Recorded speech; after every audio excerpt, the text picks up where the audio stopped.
las buenas noches y bienvenidos una vez más.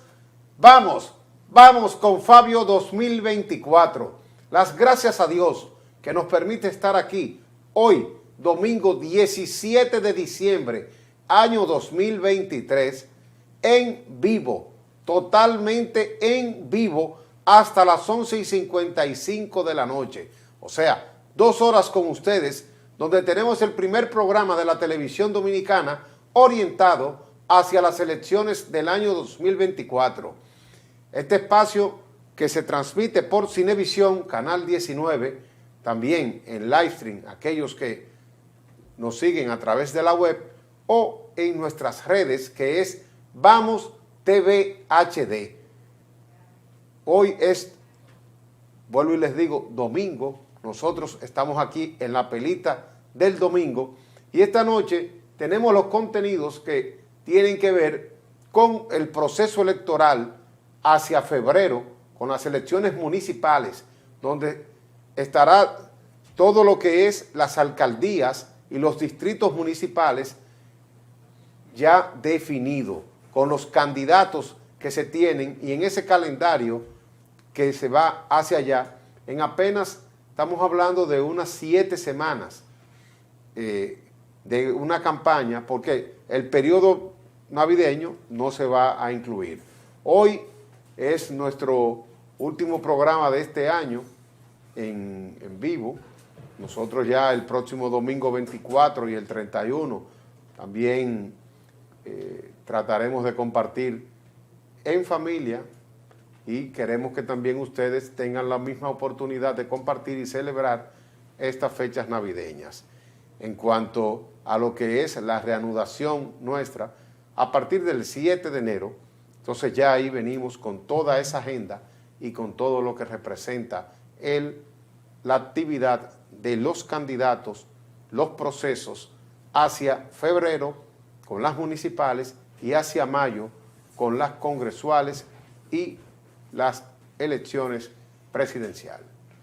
En el día de hoy les decimos a todos que esta lluvia que ha estado sucediendo durante todo el día en entrada y salida, pero ya en la noche un poco más afirmada, continuará. Así que todo el mundo a chequear el pronóstico de lo que es el clima. Es muy fácil, ya todo el mundo lo chequea por el celular. Mañana habrá lluvia y el martes por igual. O sea, estamos ante una vaguada. Se dice que la vaguada número 14 de este año. Y en ese sentido, a cuidarse.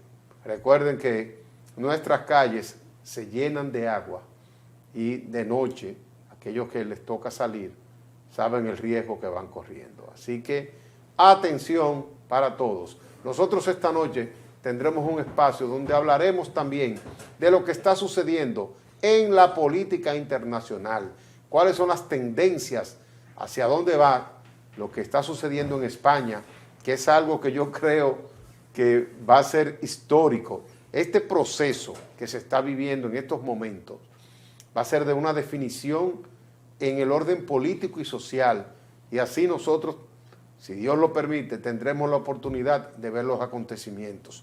Lo sucedido recientemente en Argentina, con la elección de Milei como ya presidente de Argentina y quien asumió el pasado domingo 10 de diciembre, tomando decisiones de una vez bajo la responsabilidad de la presidencia, pero también decisiones que van a ser muy crudas para una población que realmente estaba esperando o espera una transformación de su estilo de vida.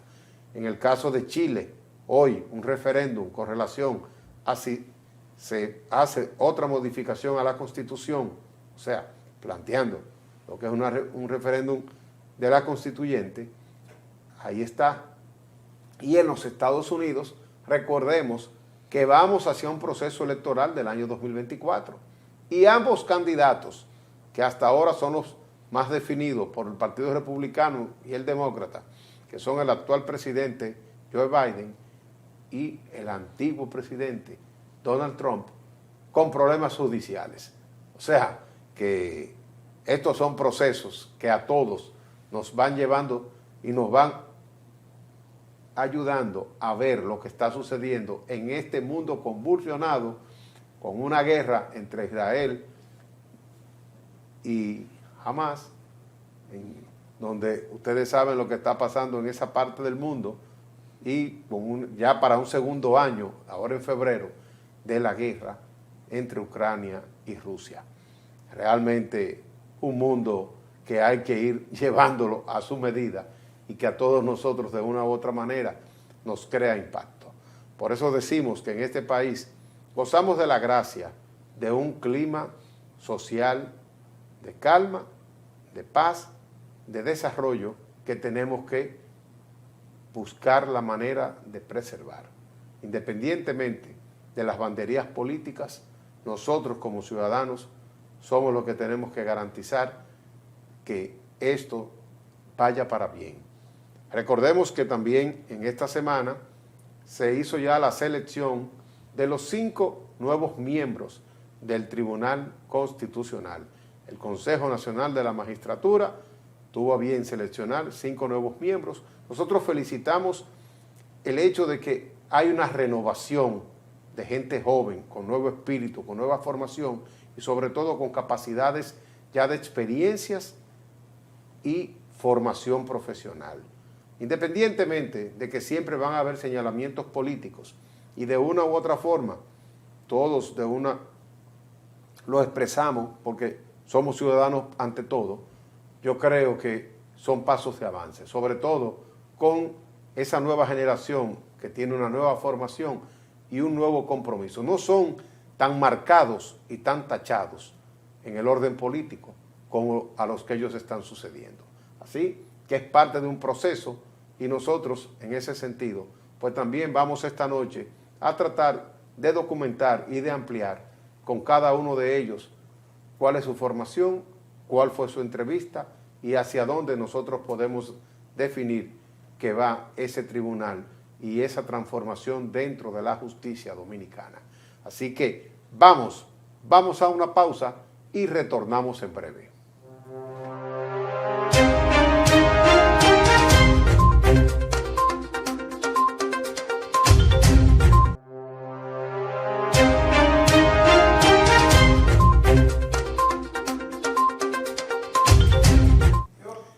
Bueno, señores, gracias por continuar con nosotros en el primer espacio de la televisión dominicana con respecto a lo que es orientado a las elecciones de febrero 2024 y mayo 2024, las elecciones municipales y las elecciones congresuales y presidenciales. Como nosotros decimos, esta es la nueva forma de hacer televisión. Cáeme atrás y les damos las gracias, de verdad, porque una noche lluviosa y nosotros totalmente en vivo, pero tenemos que aprovechar estos espacios y sobre todo este contenido para hablar con personas que mantienen el dominio de estos temas y que realmente nos aportan y nos ayudan a aprender y a procesar lo que son estos tiempos y los temas realmente de lo que está sucediendo en la política internacional. Estamos con Yatzell Román, un hombre que nada más es joven en la cantidad de años en su vida, porque realmente ha acumulado mucha experiencia y mucho conocimiento. Yatzell, buenas noches y gracias por acompañarnos. La verdad que para mí es un altísimo honor estar compartiendo con esta audiencia que nos va a poder llevar hacia una conversación sustanciosa sobre diversos temas que, a pesar de que a veces trascienden nuestras costas, impactan de manera indirecta o en algunos casos hasta directo en lo que es el desarrollo económico, cultural y político del país. Mira, así es. Realmente ya tú sabes que estamos viviendo la etapa donde se abrieron las fronteras. Claro. En el mundo de hoy en día, ya las fronteras, fíjate la capacidad de viaje que tenemos, claro, de viajar, de movilidad en sentido general, y son de las cosas positivas que uno tiene que reconocer de estos tiempos. En el caso nuestro, que ahora con las antenas todavía, aunque siempre se utilizó la frecuencia de banda ancha. Claro. Y se nos narra cómo al inicio de la comunicación la gente trataba de escuchar las noticias internacionales. Siempre han sido muy apetecidas. Hoy por hoy ya tenemos la manera también de vivirlas prácticamente. Y decía hace un momento, un ejemplo de lo que está sucediendo en España, que para nosotros es un país muy cercano. Primero por nuestra descendencia y segundo por nuestras actividades políticas y sociales y la migración que tenemos.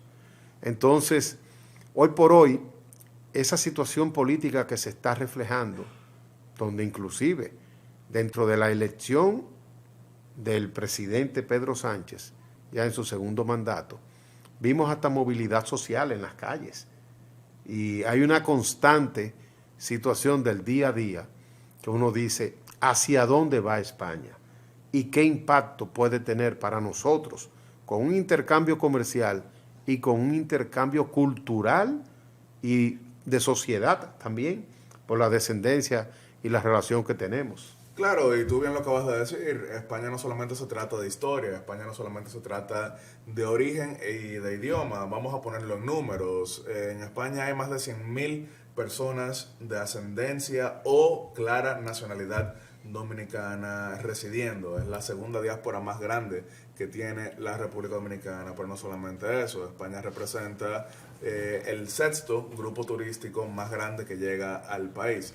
España al mismo tiempo también representa el tercer grupo inversionista más grande en el país. Eso lo vemos principalmente en el sector hospitalario, con una gran presencia de cadenas españolas, que no voy a mencionar ninguna para evitar el tema de la payola, pero todos ustedes conocen lo que es esa gran presencia española, y desde luego los vínculos políticos son muy tradicionales. Cuando hemos recordado lo que ha sido, por ejemplo, esa relación histórica entre Felipe González y José Francisco Peña Gómez, sí, entre José María Aznar y Joaquín Balaguer, que es una relación que venía incluso familiar, ya que el primer embajador de España en República Dominicana, previo a eso, como sabemos en la diplomacia, el título era ministro plenipotenciario, fue Manuel Aznar, abuelo de José María Aznar, que había sido también muy amigo de Balaguer. Hemos visto desde luego lo que ha sido la presencia de Mariano Rajoy en varios temas dominicanos, y 2 visitas de Pedro Sánchez a la República Dominicana entre 2019 y 2023. Le deseamos lo mejor, pero lamentablemente no están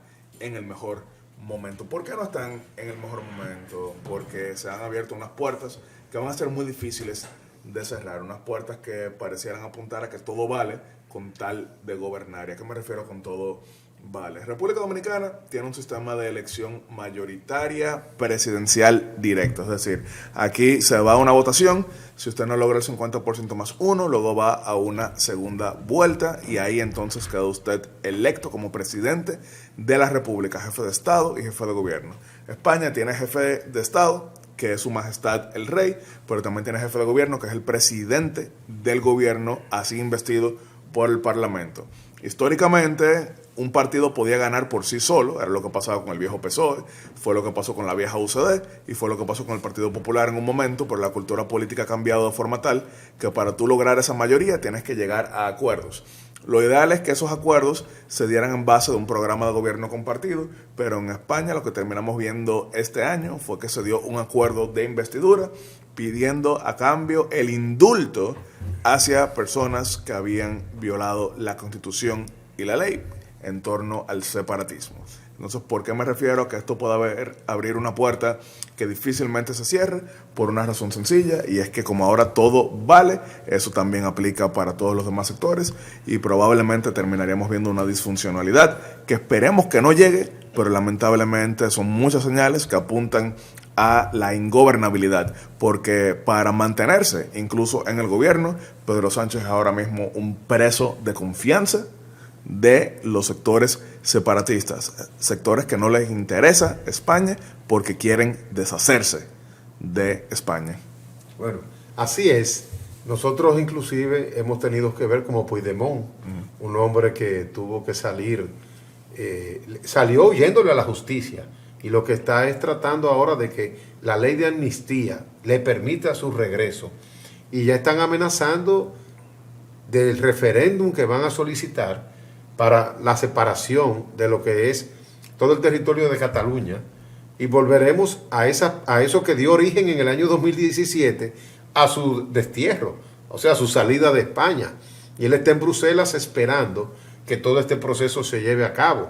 Ya la Corte Internacional, precisamente en Bruselas, ha sido escenario donde Pedro Sánchez ha tenido que ir a hablar sobre la ley de amnistía. Y la situación se está yendo de las manos, donde todo el continente europeo le tiene temor a lo que pueda suceder a una España que, si bien es cierto, no es la mejor de las economías, pero sí es un pulmón dentro de la migración y dentro de los escenarios de acomodar, porque en la zona norte, que es muy cerrada, entonces en el aspecto del equilibrio, España representa mucho, sobre todo los niveles de producción y la situación. Yo creo que ahora mismo con el mismo Partido Popular, que también a lo interno está empezando a reflejar situaciones y condicionalidades con el propio Feijóo, que hoy uno lo ve en la calle buscando el frente y siendo excesivo en su presencia, pero también tiene que reconocer que el momento ya no le fue triunfante.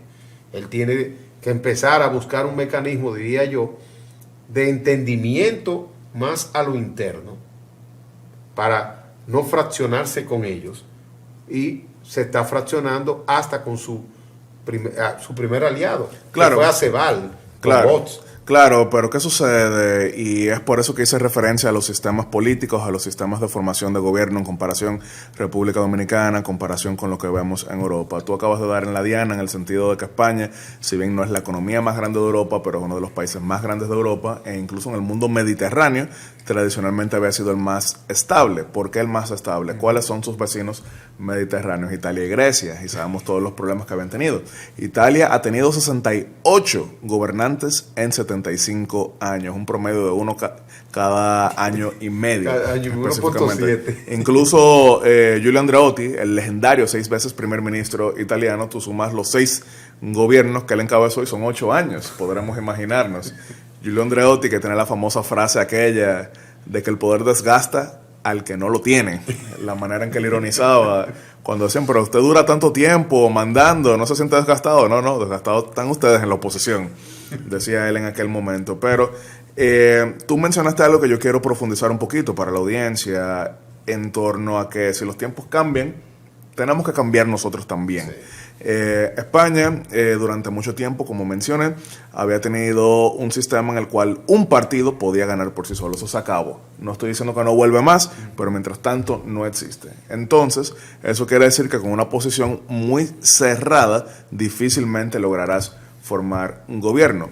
Lo ideal para los intereses del Partido Popular hubiese sido que junto con Vox tuviesen una mayoría, pero eso no fue posible en esta ocasión, sino que por el contrario, la mayoría se logró haciendo un acuerdo desde el PSOE y Sumar con los separatistas. Otros países lo que vemos es que hacen acuerdos de centro, en el sentido de que uno permite que gobierne otro, pero eso es difícil cuando hay una polarización tan grande. Y vamos a pasar un poquito de revista aquí mismo en República Dominicana.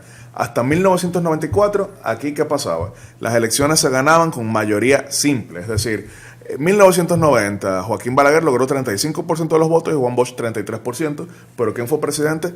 Joaquín Balaguer con 35%. Ya después del 94, reforma constitucional, había segunda vuelta, ningún partido tenía esa fuerza por sí solo, se hizo el Frente Patriótico, gana la presidencia Leonel Fernández apoyado por Joaquín Balaguer, de quien él había sido muy crítico con aquel libro de crónicas de un poder usurpado en 1990, pero como ya el tiempo había cambiado, tenía que cambiar él. Y entonces, ¿cuál fue la respuesta del PRD de aquel entonces? No fue radicalizarse en contra de Joaquín Balaguer, al contrario, lo declararon padre de la democracia.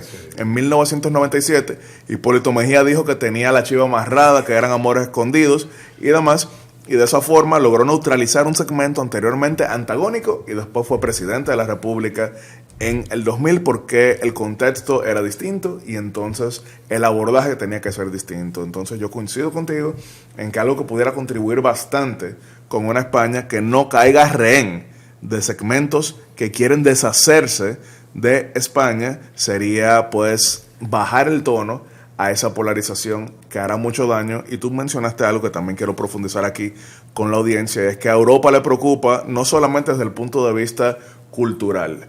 Europa tiene otros países con problemas en torno a líneas separatistas. Por ejemplo, Bélgica.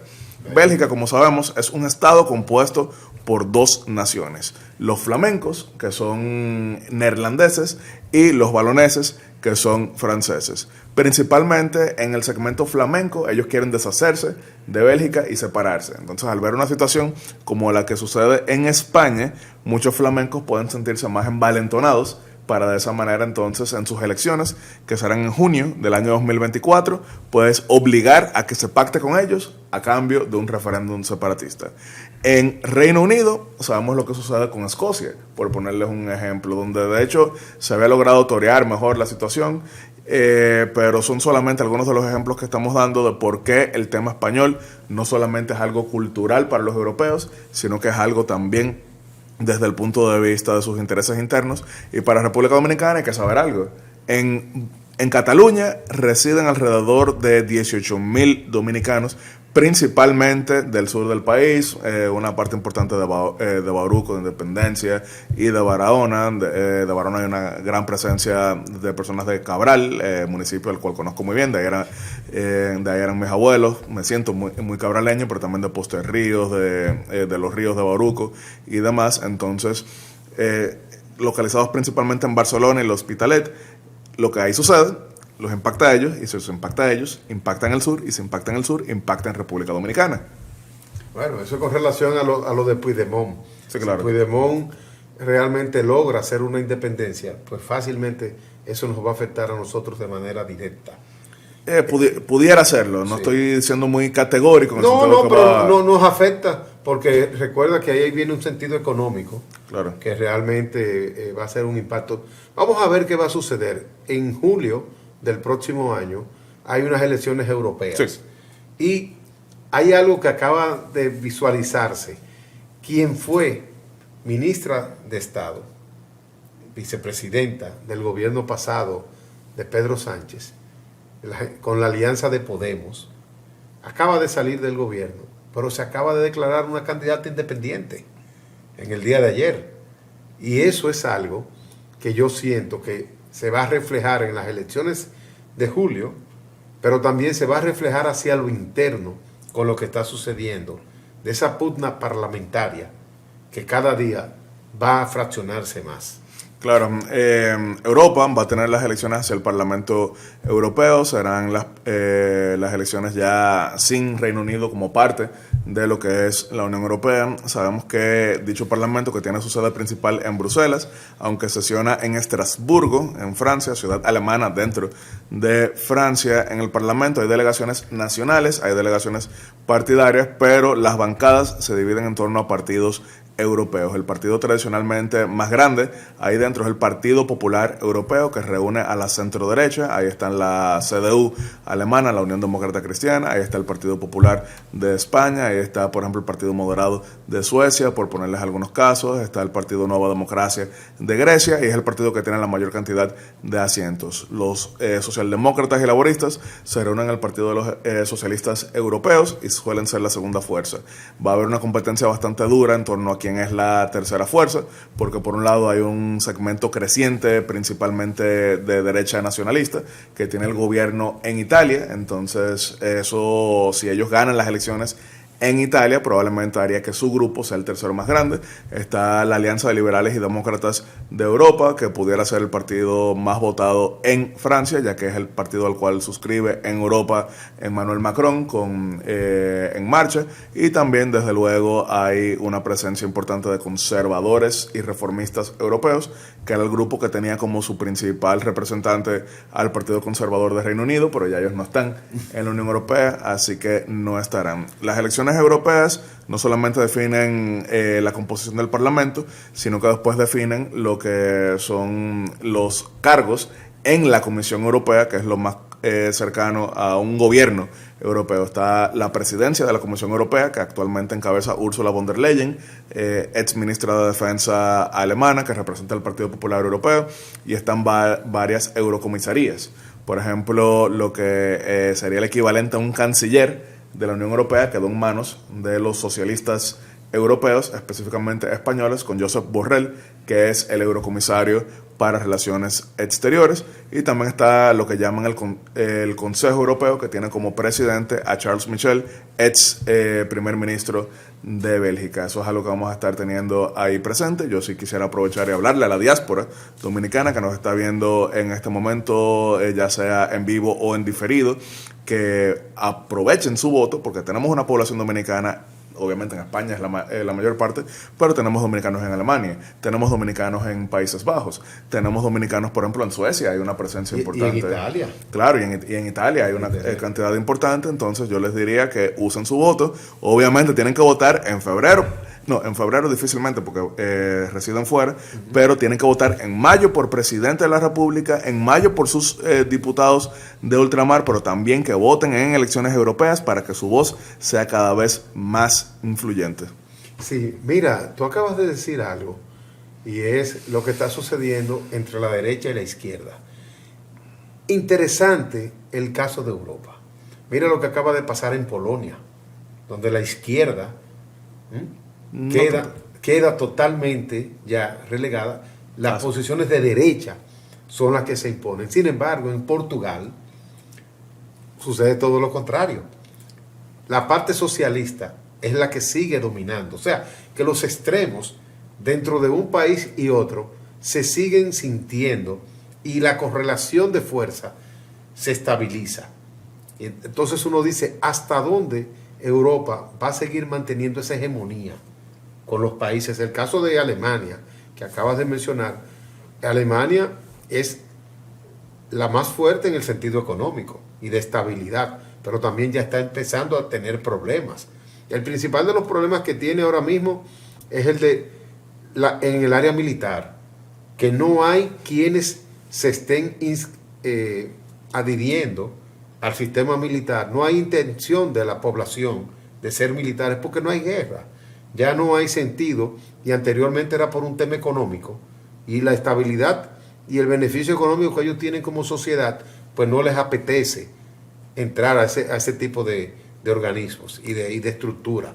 Claro, Polonia, que es un caso interesante, la razón por la que fui reaccionando es porque es de los pocos países donde vemos que la lucha política es entre derecha dura, algunos dirían extrema derecha, y derecha moderada. Tuvieron elecciones recientemente y ahí gobernaba la derecha dura, pero ahora terminó gobernando la derecha moderada, que encabeza Donald Tusk, a quien conozco muy bien, gran amigo, ex presidente del Partido Popular Europeo, ex presidente del Consejo Europeo, y ya había sido 2 veces primer ministro. En el caso de Portugal, tiene uno de los partidos socialdemócratas tradicionalmente más exitosos de esa parte de Europa, porque obviamente el partido socialdemócrata más exitoso de Europa y del mundo, pudiéramos decir, es el sueco, que gobernó durante casi 7 décadas de manera ininterrumpida, pero el Partido Socialista portugués tiene como principal oposición al Partido Socialdemócrata, que dentro del contexto portugués es la centro derecha, porque eso lo vemos muchísimas veces, porque por ejemplo, si yo soy socialdemócrata y tú eres comunista, yo soy opositor a ti, probablemente yo termino siendo la derecha, en ese contexto, que es lo que... Buscando la diferencia. Buscando ese tipo de diferencia, pero desde luego los choques internos a veces impactan mucho en torno a lo que es el funcionamiento de los países en el contexto internacional. Alemania tiene serios problemas porque ha habido un gran auge antimigrante, principalmente, que ha llevado a un segmento más nacionalista a tener un 20% en las encuestas, al punto de que probablemente si hubiese mañana elecciones en Alemania, los sectores tradicionales no tendrían cómo formar gobierno sin la derecha más nacionalista, y eso pues sería un gran dolor de cabeza, ya que por la historia de Alemania hay lo que llaman un cordón sanitario en torno a los nacionalistas. Un nacionalismo que en otros países ha sido recibido de diversas maneras, porque por ejemplo en Suecia tuvieron que formar coalición con los nacionalistas, ya en Dinamarca se había visto, ya en Noruega se había visto, pero y bueno, también en Austria, pero en Alemania, por la dolorosa historia, a pesar de que esto puede parecer extremista, el discurso nacionalista no es bien recibido. El tema militar va a ser un gran debate también en estos días por una razón. toca renovar la Secretaría General de la Organización del Tratado del Atlántico Norte, que actualmente encabeza Jens Stoltenberg, ex primer ministro de Noruega. Se pensaba que el candidato ideal para sustituirlo era el prestigioso primer ministro de Países Bajos, Mark Rutte, pero como lo que vimos fue una derrota de su partido político liberal en Países Bajos, siendo derrotado por la derecha más nacionalista, algunos entienden que ya no tiene la fuerza que había tenido en otro momento. Generalmente la Secretaría General de la OTAN no está tan ligada a elecciones europeas, pero hay algunos que creen que pudiera prolongarse durante algunos meses el mandato de Jens Stoltenberg hasta tanto el panorama europeo apunte a quién pudiera ser que asuma. Algunos pensaban hace años que Angela Merkel era la figura ideal para ellos, pero todo el tema de Rusia la ha debilitado mucho en torno a la OTAN. Hay algunos que entienden, y yo no estoy diciendo que estoy de acuerdo, pero son muy buenos argumentos. Hay algunos que entienden que la manera en que ella manejó los asuntos energéticos con Rusia terminaron envalentonando a Putin, y que sin eso Putin jamás hubiese tenido los recursos para invadir Ucrania. Hacia allá iba. Te iba a decir que la situación de la guerra de Ucrania y Rusia era lo que había afectado también mayormente la situación y la condición de la propia Alemania para poder seguir teniendo el control y la hegemonía, el dominio que tenía dentro de lo que era la comunidad europea en sentido general, tanto en la parte política como en la parte económica. Claro. Vamos a ver, en el caso de Portugal, a mí me preocupa un poco, porque la posición, aunque Nuno acaba de decir que asume y que no tiene diferencias con Costa, a quien él está sustituyendo, yo siento que es una forma de él no entrar chocando con intereses.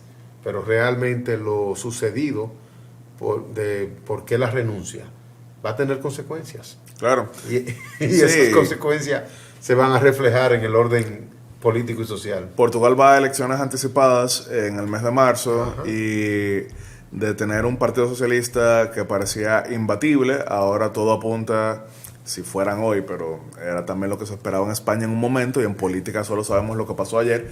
Aquí no jugamos nunca la astrología. Aquí hay generalmente una pregunta: ¿cuáles son los hechos? ¿Qué está pasando? ¿Qué pudiera pasar? Pero el que te diga que va a pasar esto está jugando astrología, y eso no debería ser análisis político. Pero todo apunta a que si las elecciones fueran hoy, el Partido Socialdemócrata junto al movimiento Chega, que sería el equivalente más o menos a Vox, tendrían una mayoría para formar un gobierno. La meta del Partido Socialdemócrata, que repito, dentro del contexto portugués es la centro-derecha, porque el Partido Socialista es la centro-izquierda en aquel país, lo que quisiera es disminuir el apoyo a Chega y poder formar un gobierno sin tener que hacer muchas concesiones a ellos.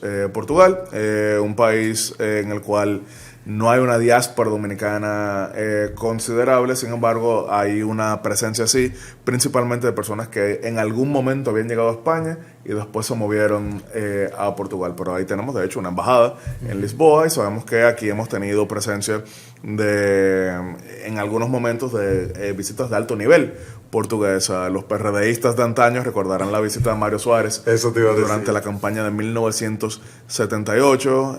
Antonio Guterres, mientras era primer ministro portugués, visitó en 2001, antes de ser el secretario general de las Naciones Unidas. Y sabemos que este año, durante la cumbre iberoamericana, estuvo entonces la presencia de primer ministro y presidente portugués.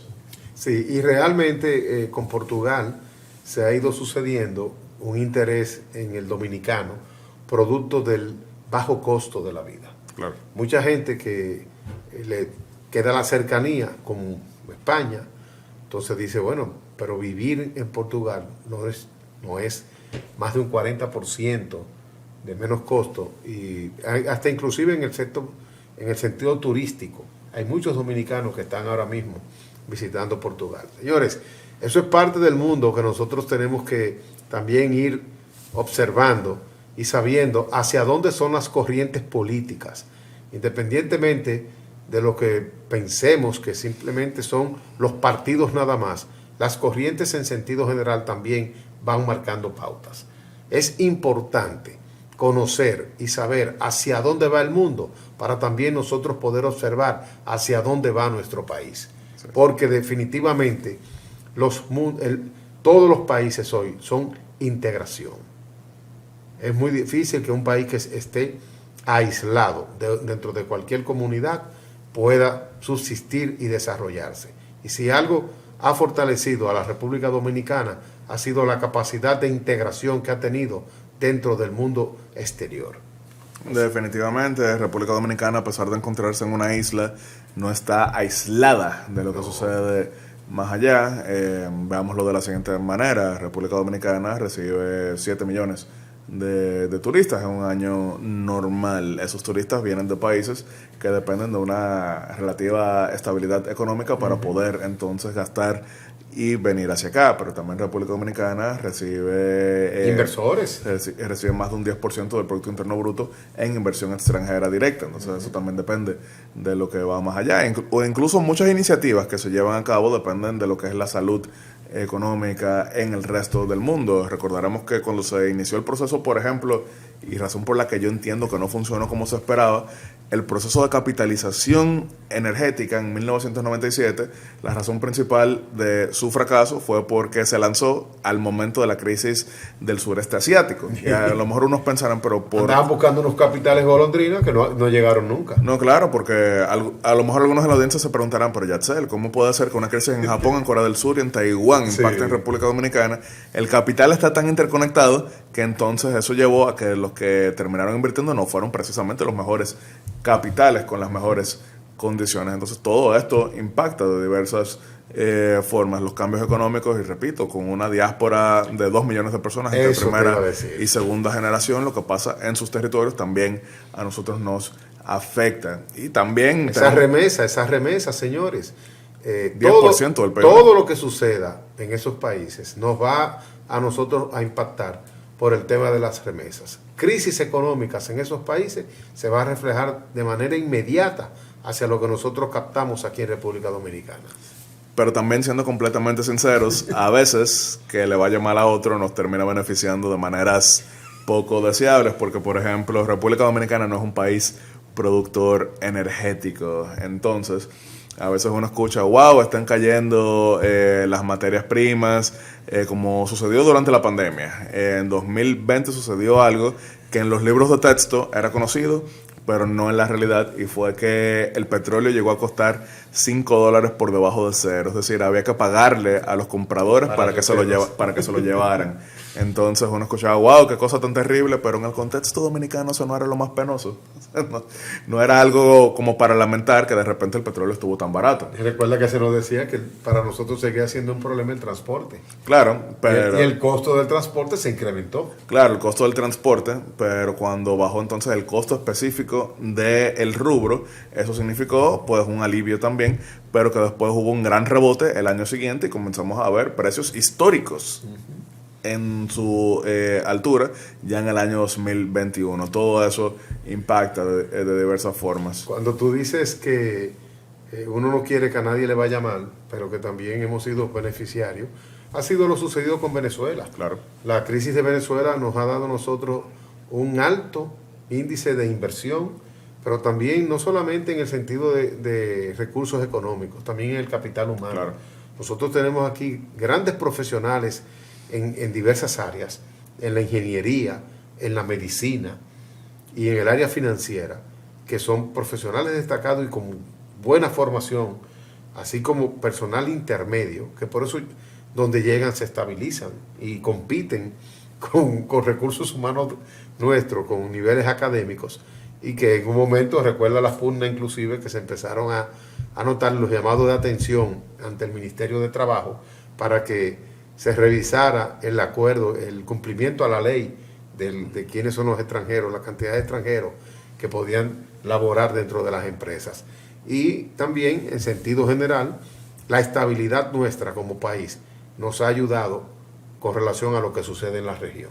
Claro, eso puedo hablarlo de manera muy profunda, ya que como vicecanciller de la República para Asuntos Consulares y Migratorios me tocó llevar a cabo e implementar el programa de normalización para venezolanos en nuestro país, ya que aunque hemos ganado bastante con el capital humano, cuando eso no se lleva a cabo cumpliendo las reglas, puede terminar siendo una distorsión. Entonces, dotarlos de una documentación regular ayudaba también a que se pudieran cumplir las normas que la ley manda y evitar que se depriman, por ejemplo, los sueldos, que es algo que afecta bastante, porque obviamente una persona con una alta educación, a veces desde el punto de vista técnico, puede cumplir trabajos menores, pero con un nivel de eficiencia pues mayor, porque son personas que no se van a lanzar de la misma forma, pero eso deprime los sueldos y termina afectando a los trabajadores.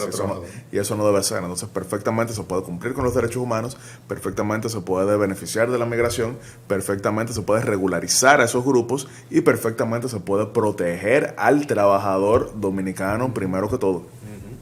Realmente es una combinación en sentido general y también tener claro el objetivo final de qué es lo que se pretende. Señores, nosotros vamos a una pausa. Realmente vamos a seguir enriqueciéndonos esta noche y conociendo qué está sucediendo dentro de nuestro entorno.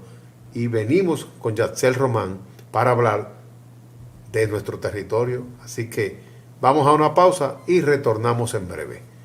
En la nueva forma de hacer televisión.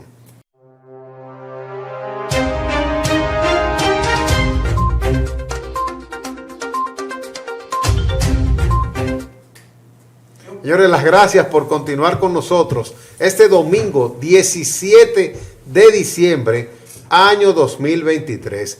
Estamos en vivo a través de Cinevisión, Canal 19, en livestream.com o Vamos TV HD. Así que, como nosotros decimos, cáeme atrás, síganos en este espacio, que estamos hasta las 11:55 de la noche, todos los domingos. Esto es una pelita, pero una pelita que contribuye a lo que son espacios de oportunidad, de conocimiento y de crecimiento. Somos el primer espacio de la televisión dominicana orientado a lo que es el proceso electoral del año 2024. En febrero tenemos las elecciones municipales de las alcaldías en los municipios y los distritos, así como los regidores. Y en el caso de mayo, vamos hacia lo congresual, diputados y senadores y lo presidencial, presidente y vicepresidente de la República Dominicana. Y en este espacio estamos comprometidos a ser una voz y un espacio de expresión en sentido general, pero también un espacio donde, independientemente a nuestros sentimientos de ciudadanos y políticos, también dejemos saber las verdades. Estamos comprometidos con la verdad, sobre todo, ante todas las cosas, para garantizar nuestra democracia, nuestra libertad, nuestros espacios de respeto y el clima y ambiente en el cual la República Dominicana, independientemente de las diferencias políticas que puedan existir, nosotros decimos que tenemos que seguir apostando como dominicanos. Hoy por hoy, miren un ejemplo. Vamos primero con lo del clima, señores. Las lluvias, interesante, que la gente sepa, para que no nos coja de sorpresa. Va a haber lluvia hasta mañana y hasta el próximo martes. O sea, independientemente de que es una chispita, que uno la siente como una lluvia del invierno, en otros países uno dijera que es esperando más frío, el cambio del clima. Aquí va a haber su frente frío también, pero no en extremo. Pero esas lluvias son lluvias que hay que ponerle atención, y sobre todo al que anda de noche. Las calles nuestras se inundan, y esta noche ya vimos calles con sus bordes, su media completa, ya inundada. Miren, en Santiago sucedió algo. Le voy a coger aquí unos minutitos. En Santiago se cayó una valla, la valla de Ulises Rodríguez, candidato a la alcaldía del municipio cabecera de Santiago de los Caballeros. Y eso ha traído ahora una pugna entre la alcaldía y el equipo político del Partido Revolucionario Moderno. Hay un video donde se visualiza que están, míralo ahí, donde están de noche cortando. Fíjese cómo están. Entonces, esa valla aparentemente fue provocada para que se cayera. Fíjense que aquí todo se graba, señores. Increíble. Increíble. Eso. Me quedó claramente grabado. Ahí está grabado. El atentado, un atentado casi terrorista, porque estamos hablando de que no fue cortando el diseño, fue cortando el poste, la base, pudiendo quitarle la vida. ¿Tenemos conocimiento de personas que hayan sido gravemente heridas con algo como esto? Aparentemente esta tarde hay 2 personas heridas. Bueno, es un atentado. Con esa valla cuando cayó. En la imagen se ve claramente quién era. Y se ve que fue de noche. Sí. Y aunque sucedió hoy de día, y de una vez ya la alcaldía del municipio ha dado declaraciones de que se le había advertido a Ulises. No, pero eso es grave, eso. Y que hay que apresar a las personas y sacarle toda la información de quién estuvo detrás, porque de nuevo, eso es un atentado terrorista y ya más aún viendo lo que ha pasado recientemente con las lluvias de noviembre, que por un suceso que llevó a la caída de plataformas, se perdieron vidas humanas. Eso pudo haber pasado ahí claramente. Pero miren en la audiencia, miren ahí. Yo creo que no se debe dejar en el aire. No. Y tanto... Eso no es política, eso es vandalismo criminal. Es correcto. Eso debe de ir a otras consecuencias. Y el sistema de justicia y las autoridades tienen que aplicar todo el manto de la ley en ese aspecto. Claro que sí. No pueden dejarlo como un evento político. Eso no es un evento de campaña. Claro, porque estamos hablando de España. Cuando mencioné que si se abre una puerta es después difícil cerrarla.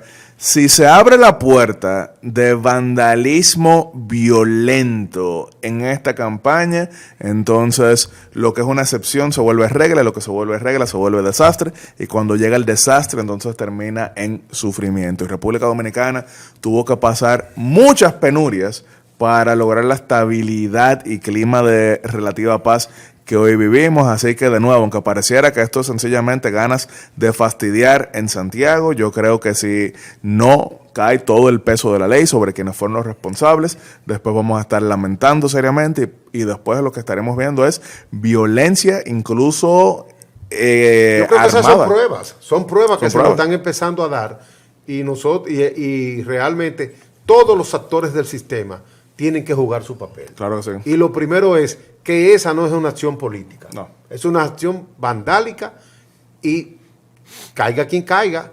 Esto no es cuestión de tener preferencias. Y si en un momento determinado alguien no quiere asumir su responsabilidad social de garantizar la vida del dominicano, pues las autoridades, para eso es que son autoridades. Y a quien más le conviene es a cualquiera que sea acusado de ello, pues contribuir con determinar quién estuvo detrás. Porque, por ejemplo, ya se ha hablado de algún segmento que pudo haber estado detrás. Entonces, ese segmento lo que tienes que comprobar. Mira, yo no tuve nada que ver. O si no tuve nada que ver, quienes estuvieron detrás de esto fueron ellos porque yo hice mi inteligencia y aquí lo contribuyo.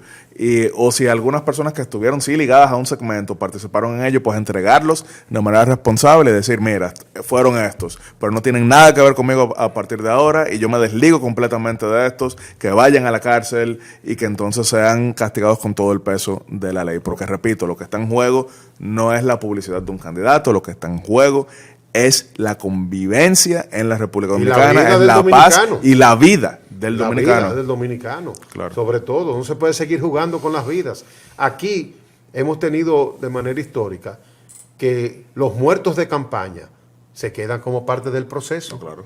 Y lamentablemente eso ya es un tiempo que ya pasó. Y yo creo que con la garantía que nosotros tenemos hoy dentro de nuestro sistema y clima político, pues nosotros tenemos que ser exigentes y seguir pidiendo cumplimiento de la ley. Claro, como bien se ha mencionado en todo momento, febrero será una cita electoral importante para el país. Nuevamente tendremos elecciones municipales separadas, aunque dentro del mismo año. Ya el 2020 significó un trauma electoral del cual salimos de manera exitosa, tengo que decirlo, y a lo mejor algunos ironizarán, Yatzel, pero ¿cómo tú puedes decir que fue exitoso un proceso de trauma que llevó a días y semanas de manifestaciones, porque todas fueron pacíficas, porque después se votó en marzo y que hubo una transición dentro del marco institucional? Y se aceptó el resultado. Y se aceptó el resultado. En otros países... Eso es lo principal. En otros países no fue así. En otros países y en otros procesos tampoco claro, no fue así. No, claro, aquí no hubo que anular nada. Sencillamente realizamos una elección el mes siguiente, pero ahora tendremos una boleta de alcaldes, tendremos una boleta de regidores, tendremos una boleta de directores municipales y tendremos una boleta de vocales. En el Distrito Nacional, el Partido Revolucionario Moderno buscará por tercera vez consecutiva lo que es el gobierno de esta capital de la República Dominicana. Ya en el año 2020, Carolina Mejía, con 57.80%, fue la alcaldesa más porcentualmente votada. Ahora buscará romper récord dentro de lo porcentual y apunta a más de 60%. Ahora, el voto absoluto más grande que ha recibido candidato alguno fue, desde luego, David Collado, con 250,000 votos en el año 2016. Y a lo mejor algunos dirán, Yatzel, pero ¿cómo fue que David Collado sacó más votos en 2016 sacando menos porcentaje? 2016 había sido el mismo día que la elección presidencial, entonces la participación fue mayor en aquel contexto. Fue la última vez que ya... la primera vez que se hace la separación de las elecciones fue para el año 2020. Sí. Y ahora también, una de las conquistas que tiene que mostrar el sistema político es la motivación a ese voto. Claro. O sea, que suele ser mucho menor. Es mucho menor, suele ser mucho de menor atracción. Y bueno, tú mismo lo decías. Claro. Fíjate que los dominicanos en el exterior no tienen la posibilidad de participar en las elecciones municipales. Sí. Sin embargo, sí tienen la posibilidad de participar en las elecciones congresuales y presidenciales. Con sus propios diputados de ultramar, a pesar de que por razones entendibles, y se lo digo con todo nivel de comprensión, a la diáspora la participación en el exterior no suele ser tan alta, porque vamos a verlo de la siguiente manera. Y un saludo a quienes nos estén viendo, por ejemplo, desde Tennessee. En Tennessee hay una población dominicana, más que todo en Memphis. Vamos a decir que usted está empadronado allá, pero para votar tiene que ir a Nueva York. Y probablemente usted tiene mucho deseo de que Luis Abinader siga 4 años más, seguro que sí, vuelve y vuelve, pero es un poquito complejo de que usted suba a Nueva York. Y sobre todo que tiene 30 años que no reside en el país. Claro, entonces la participación más alta con un padrón relevante en el exterior fue en el año 2016, pero recordaremos porque de manera excepcional se permitió que todo el que tuviera cédula pudiera votar llegando a un recinto. Eso no le gustó a algunas personas que dijeron que se prestaba a fraude y doble voto. Sin embargo, siendo sincero, yo no sé qué tanto doble voto podía pasar que una persona se moviera de Nueva York a Boston para votar dentro del mismo día. Eso yo creo que fue un poquito descabellado pensarlo. Fue exagerado el sentimiento de fraude. Sí, ahora tenemos un padrón en el exterior que pudiera llegar al 1,000,000 de personas, pero del cual yo creo que un éxito sería 400,000 personas. Los participantes en el exterior. En lo local municipal, el municipio donde suele haber menor participación, y no quiero que se me ofendan, estos son números y ya, y ojalá cambiarlos, pero tradicionalmente el de menor participación ha sido Santiago de los Caballeros.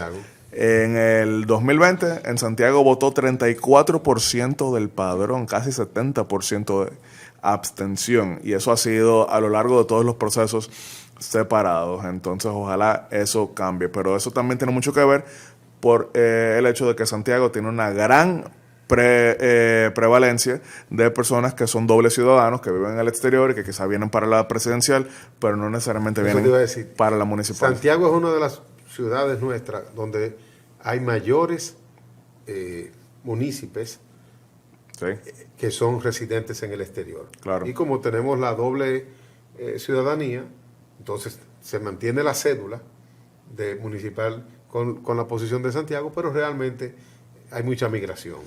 Y esa migración entonces afecta al momento de uno evaluar. Fíjense, señores, esos son datos que yo quiero que la gente los comprenda y los tenga presente a la hora de hacer una evaluación de una encuesta, sí, y a la hora de ver los resultados de una candidatura, porque muchas veces nos llevamos de lo que es el padrón electoral que nos entrega la Junta Central Electoral, pero al final quienes trabajan política saben que ese tipo de detalles los tienen que llevar presentes. Sí, y quería mencionar, yo he volado en varias ocasiones desde el aeropuerto de Santiago y algo que me marcaba muchísimo era que haciendo la fila en el chequeo era residencia. Después yo visa. Sí. A diferencia del aeropuerto de las Américas, donde es visa. ¿Alguno tiene residencia? Ah, bueno. Sí. Era algo completamente distinto. La proporcionalidad. La proporcionalidad. Sí. Bueno, de hecho, el aeropuerto de Santiago es el centro ya de todo lo que es ese entorno. Claro. O sea, la gente de Moca, de Espaillá, la provincia de Espaillá, de Bonao, ya no vienen aquí. Uh-huh. Se van directamente por el aeropuerto del Cibao. Claro. Y por eso esa regularidad de vuelo y ese éxito que ha tenido esa operación dentro de la comunidad.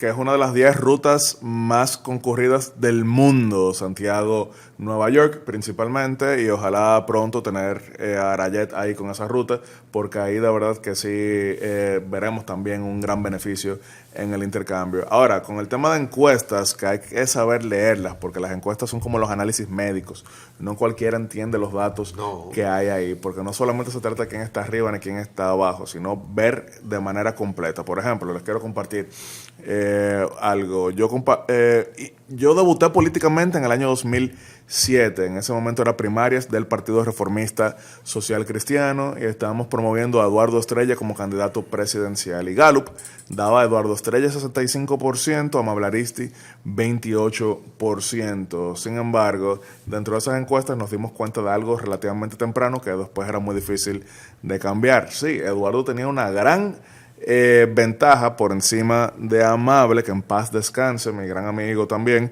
pero sucedía algo. Buena parte de esas personas que decían que iban a votar por Eduardo Estrella difícilmente iban a ir a las primarias.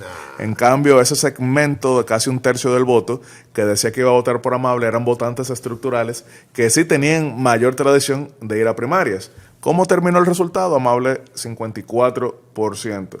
Eso no quiere decir que Amable era más fuerte que Eduardo Estrella, pero son votantes que él los tenía para la elección general, no necesariamente para una primaria. Eso es lo que se llama la intención del voto. Claro. Que no es lo mismo que la ejecución del voto. Que la ejecución. Entonces tienes que ver también cuáles son tus votantes más propensos. Uh-huh. Y también hay que saber leer porque pasa algo. Y esto va a sonar un poquito feo, pero el dominicano a veces es medio hablador en encuestas.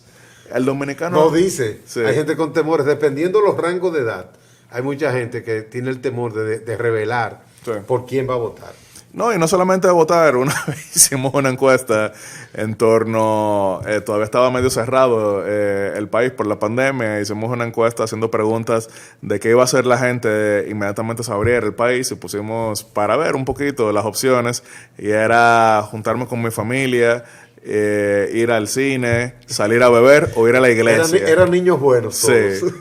Solamente salió 2% que iba a salir a beber y 75% van a la iglesia. Y desde que abrieron el teteo, bueno, hubo que volver a cerrar por los teteos. Claro, y también, por ejemplo, a veces sucede que dentro de una pregunta tú estás confundido como dominicano, pero como somos un país de tanta fortaleza partidaria, en vez de yo decir que estoy indeciso, lo que digo es que estoy con uno que no necesariamente es el mío.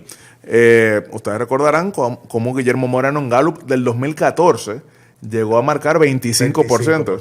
¿Pero quiénes eran ese 25%? O sea, eran PRDistas que estaban confundidos por la división. Todavía no se creaba el PRM y pensaban, bueno, ¿qué vamos a hacer? Yo no voy a votar por... ¿Qué vamos a hacer? Yo no voy a votar por el PRD, ni voy a votar... Prefiero mantener un voto de oposición. Claro. Y la opción en ese entonces se visualizó a Guillermo Moreno, pero inmediatamente se armó la recomposición del PRM, pues todo el mundo se reencauzó y se fue hacia su lado natural, claro, y sus afectos naturales. Lo cual no quiere decir que Guillermo Moreno no tenía nada que hacer. Si yo hubiese sido su asesor en ese momento, le decía, mira, tú tienes una buena presencia entre los PRDistas que van a ser PRMistas. yo entiendo que él debe haber hecho una alianza en aquel momento, momento. y hubiese tenido más sentido, pero por eso les digo que hay que saber leerlas y tú más o menos entender quién es que está votando por mí o por qué está votando por mí. Yo en una ocasión participaba mucho en un programa, en un canal que no voy a mencionar ahora para no dar payoles, pero el canal transmitía un sorteo de lotería, y el programa en el que yo participaba era inmediatamente después del sorteo y el rating estaba por las nubes. Heredaban un rating. Y entonces había quienes pensaban, wow, ¿cuánto gusta este programa? Pero mentira, eso era la gente que estaba viendo la lotería. Entonces Se quedaba enganchado. Sí, entonces, por ejemplo, yo iba a diversos espacios y me encontraba con muchas doñas que me decían, mira, te veo siempre, después de los números. Tú tienes que saber interpretar tus fortalezas y debilidades. Pero desde luego, las elecciones municipales tienen diversas lecturas en torno a Victoria. Puede ser quién saca más votos, puede ser quién gana más alcaldías, puede ser quién sube más, aunque no lo. Y los liderazgos locales también son grandes influencias. Claro. Y eso hay que tomarlo en cuenta. Y en esta oportunidad, Yatzel, recuerda que vamos por primera vez a que no hay una boleta de arrastre. Los regidores tienen que mostrar sus músculos. Sí. Tienen que mostrar sus músculos políticos. Que nunca lo habían tenido que hacer. Que nunca lo habían tenido que hacer.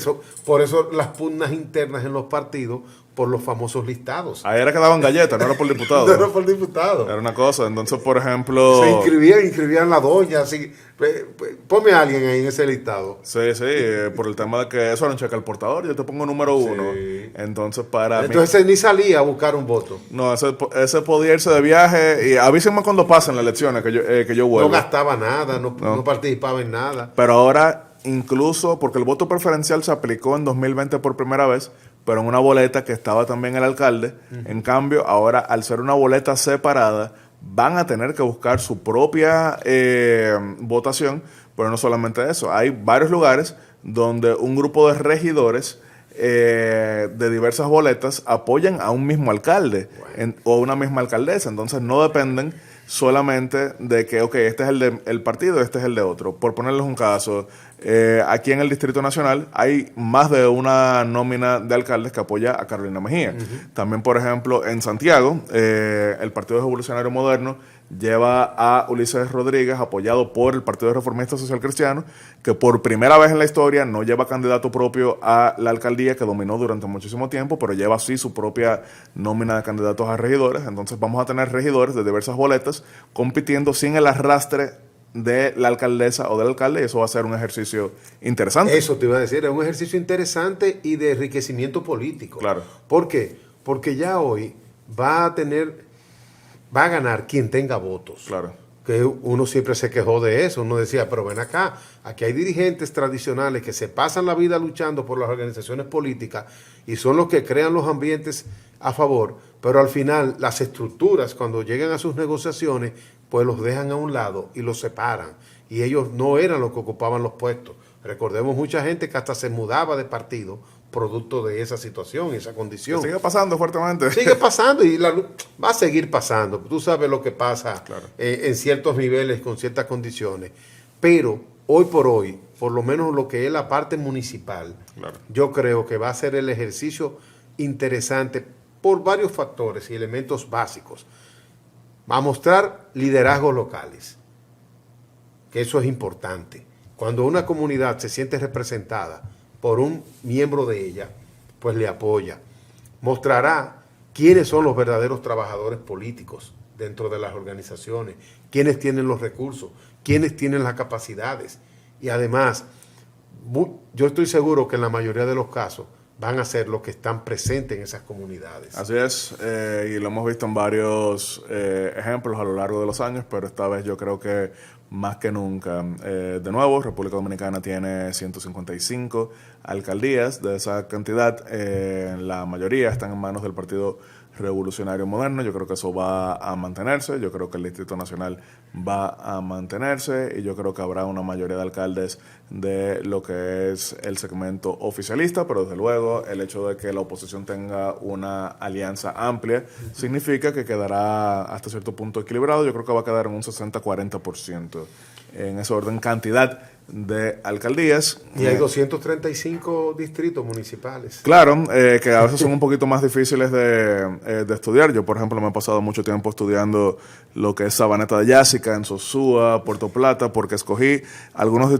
distritos para más o menos medir lo que son las intenciones de votos. En Sabaneta de Yásica, Distrito Municipal de Sosúa, en Puerto Plata, en el 2020, la votación fue 40% PRM, 34% Partido Reformista Social Cristiano y 27% PLD. Sin embargo, el PRCC va en alianza con el PRM en esta ocasión, así que probablemente veremos una gran votación del PRM. Cana Chapetón, Distrito Municipal de Guayubín, en Montecristi. ¿Tienes algún vínculo familiar con Sabaneta de Yásica? No, ninguno, pero uno estudia todo este tipo de cosas. Sin embargo, te decía porque es un ejemplo. Pero quiero mandarle un saludo específico a Sureli Fernández Florencio, que es una dirigente inscrita en el Partido Revolucionario Moderno, que tiene una gran presencia así en Sabaneta de Yásica. Yo sé que ese nombre lo escucharemos De mucho. ahí es don Luis Molina como esa gran PRMista. Ah, bueno, un saludo, don Luis. Don Luis Molina Acheca. No, mi familia es de Cabral, en Barahona, pero traté de estudiar algunos distritos municipales. Y la primera vez que a mí me tocó fue subiendo por Jamao. Sí.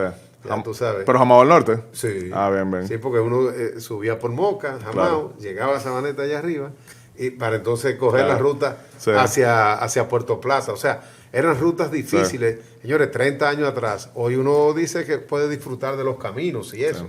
Pero... Sí, hemos avanzado en ese orden. Puerto Plata, que de hecho para la senaduría tendrá una competencia interesante entre doña Ginette Burnigal y Walter Musa, que va como candidato opositor. Ya el hombre de la alcaldía. Ya eso será en mayo. Walter, que de hecho su primera candidatura importante fue a la senaduría en el 2002 por el Partido Reformista, cuando él era reformista. De hecho, Ginette también fue reformista. Después fue que pasó a la UD con Fernando Álvarez Bogar. Ginette es de la estructura de la UD y de lo que fue la alianza del 94. Sí, efectivamente, que fueron ella, en el 94, en el 94 hubo una oportunidad con Don Hito Cruz Infante, que ganó por la provincia de Espaillá, o sea, por Moca. Ganó Ginette por Puerto Plata. Ginette fue en el 98, porque en el 94 fue Cookie Silverio. Pero ya después en el 98 ya entró. Entró ella. Yo de hecho la he puesto... Pero tuvo el esposo también. El esposo fue senador en el 82. En el 82. Sí, don Chío Jiménez, que de hecho fue ministro de Obras Públicas con Balaguer en los 70. Entonces uno escucha eso y pensaría que él tiene como 100 años, pero el tema es que él fue ministro con 32. Así es. Entonces, cuando yo lo conocí, para mí, la referencia que tenía era de un señor muy mayor. Sí. Y sin embargo yo decía, pero ven acá, ¿y cómo es? Sí. Bueno, que el hito nombraba a muchos jóvenes en ese sentido. El presidente Abinader... Luis Toral. Sí, no, claro, Luis Toral con 27 años, ministro administrativo de la presidencia, después 31 años gobernador del Banco Central, después 34 ministro de Agricultura. La verdad que fue algo bastante llamativo. Tengo que decir que el presidente Abinader ha confiado en muchos jóvenes, como es mi caso. A mí me hizo vicecanciller con 29. Y te voy a decir algo. Yo creo que parte del éxito de la administración de este gobierno obedece a esa nueva sangre. Claro. Fíjate que cuando se evalúan los ministerios y los desempeños, la mayoría de los jóvenes son los que salen destacados.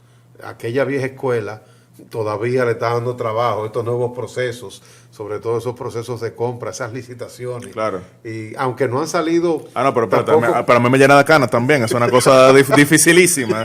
Yo no quiero saber... No, pero ellos no salen dentro de los temas de señalamientos, pero también... son los más lentos en el proceso de ejecución. Claro, sí, eso es un tema. O sea, de hecho, sus entidades, sus administraciones son más lentas en esos procesos. No, y toca verlo, porque la verdad que la ley es una ley... La ley está bien hecha. Y ellos son más conservadores. Sí, un poquito más Yo creo que los jóvenes tienen menos temor y son más dinámicos y se han ido ajustando mucho más.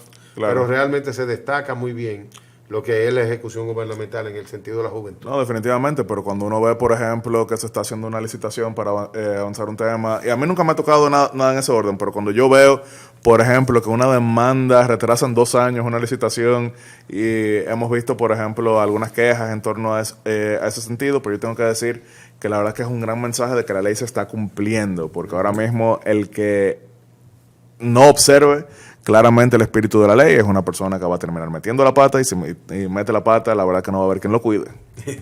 Mira, Yatzel, hay en el día de hoy, yo creo que hay que reconocer un trabajo que se acaba de hacer, la inauguración de lo que son los trabajos en la Ciénaga. Sí. Y ahí está el video que yo voy a querer, por lo menos que nos pongan un cortito, no tiene que ser el video extenso, tanto de las palabras del presidente como las de la alcaldesa, porque yo creo que esos son los trabajos que ayudan al desarrollo comunitario, y sobre todo zonas tan afectadas en el orden de desarrollo social, que muchas veces han sido señaladas por sus climas, sus ambientes, pero hoy por hoy estos son oportunidades. Y yo creo que es un gran mensaje de inversión. Que nos le pongan el audio, por favor. ¿Cómo podemos repetir y pasar de todas las áreas, que hay muchas en el país que tenemos que ir cambiando, que están en vulnerabilidad, a pasarla a la seguridad como ha sido en este momento? Este es un proyecto también de beneficio en la parte ecológica, y yo realmente hoy es de los días que me siento orgulloso. Me siento orgulloso del trabajo del pueblo dominicano, de su sociedad, de su gente, de todos los sectores, del trabajo de Urbe como institución pública, del trabajo de todos que coordinamos, trabajamos, desde la Armada, desde la policía, al trabajo del ayuntamiento. Así, señores, con ese consenso, con ese trabajo, es que la República Dominicana avanza. No tiene otra manera que no sea así. Ponernos de acuerdo en los modelos, en los proyectos de desarrollo. Y si seguimos poniéndonos de acuerdo así, veremos cómo hemos ido avanzando, a seguir avanzando en un país cada vez de mejor calidad de vida, en un país donde tengamos más oportunidades, en un país donde tenga un desarrollo sostenible con el medio ambiente, en un país, a este querido país que queremos, para que nuestra familia, nuestros hijos, nuestras hijas, nuestros nietos y nietas puedan seguir viviendo en paz y con un mejor futuro que el que tuvieron nuestros padres. Tener servidores públicos comprometidos de corazón con nuestra ciudad y con nuestra gente, amigos y amigas todos, es un gran privilegio. Y el presidente Abinader tiene esa gran dicha. Mucha gente acompañándolo en ese compromiso que tiene con nuestra gente, con los dominicanos, con esta hermosa patria. Más de 43,000 personas impactadas en bien. Hoy estos niños aquí, con estas intervenciones, que no es solo infraestructura, aquí se ha pensado con amor de forma integral. Aquí van a desarrollarse como deportistas. Aquí hemos pensado en los pescadores. Aquí hay iluminación, aquí hay parques, este polideportivo. En nombre de los capitaleños, con humildad, recibo y agradezco lo que esta obra significa y significará para el futuro de esta ciudad y de este país. Presidente, gracias. Siga, que su corazón es su guía y el Señor lo ilumina. Señor presidente, el sueño de tantas familias, hoy aquí, usted lo ha hecho realidad. Hoy somos todos testigos de un proyecto modelo en el proceso de transformación social y humana. Una iniciativa importante para la regeneración ambiental de la cuenca del río Sama, acompañado del diseño de procesos para el manejo integral de los desechos sólidos. Iniciativa que se pudo materializar gracias a la voluntad política de la gestión del presidente Abinader, así como el acompañamiento de los habitantes de estos dos sectores, gente trabajadora y honesta, comprometida con el bienestar colectivo de su comunidad. Aquí adentro de los niños de los guandules y la ciénaga empezaremos a construir nuestro futuro. Bueno, señores, ya les dijimos, esos son realmente trabajos que impactan en comunidades, claro que sí, con muchas necesidades y sobre todo desarrollo social. Yo es. creo en eso porque uno muchas veces señala que dentro de los barrios está lo peor y no es así. No es así. Al contrario, la historia nos ha enseñado a nosotros que mucha gente que se ha tenido que sacrificar hoy son los que son los grandes referentes. Claro. Aquellos que han tenido en su vida todo a pedir de la mano y de la mesa. Claro. Entonces han sido todo lo contrario. Eso yo creo que es la mejor manera de encapsularlo. Son comunidades que sí tienen un historial de marginalidad, pero mientras se inviertan en ellas, mientras se les lleve soluciones, mientras tengan una mano amiga del Estado, pues entonces tienen la oportunidad de desarrollarse en base al talento y no en base al privilegio, no en base a las injusticias. Así que yo la saludo de manera muy encarecida de lo que son todo este tipo de iniciativas, que son de las que me llevaron desde luego en el año 2015 a tomar la decisión de apoyar al entonces candidato Luis Abinader. No logramos la elección del 2016, pero logramos la del 2020 y estamos trabajando para el vuelve y vuelve ahora en el 2024 con Luis Abinader para seguir reivindicando a quienes más lo necesitan. Y desde luego yo sí quiero aprovechar y nuevamente mandarle un saludo a Sureli, allá en Sabaneta de Yásica, una PRMista que se inscribió en el padrón bien temprano, no viniendo de esa tradición, venía de una tradición balaguerista, y es justamente el tipo de liderazgo rural, cibaeño, puertoplatense, que le da las mayorías al Partido Revolucionario Moderno en el norte y que también contribuirá con una nueva victoria en el año 2024. Sureli, a paso de vencedores. Mira, señores, yo no quiero que Yatzel se nos vaya sin que nos deje la actualidad de lo sucedido en Chile, claro, con el referéndum. El referéndum el día de hoy tenía dos opciones: o podía mantenerse la Constitución de Augusto Pinochet de 1980, o podía entonces implementarse el proyecto constitucional de el Partido Republicano, mayormente representado por José Antonio Cast. Ambas opciones significaban una derrota para el gobierno de izquierda que encabeza Gabriel Boric. Y entonces, ¿qué terminó pasando?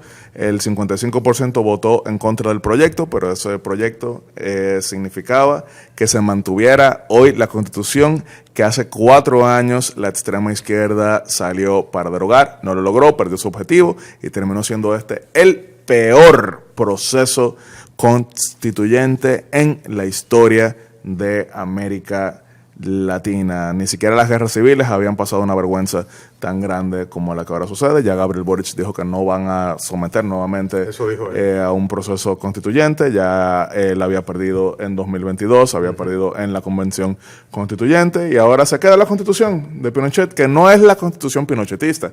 Esos son ellos que la han descrito de esa manera, porque tiene 60 enmiendas y tiene incluso la firma de Ricardo Lagos. Ahí es la parte importante, y ese es el punto que a mí me llama la atención.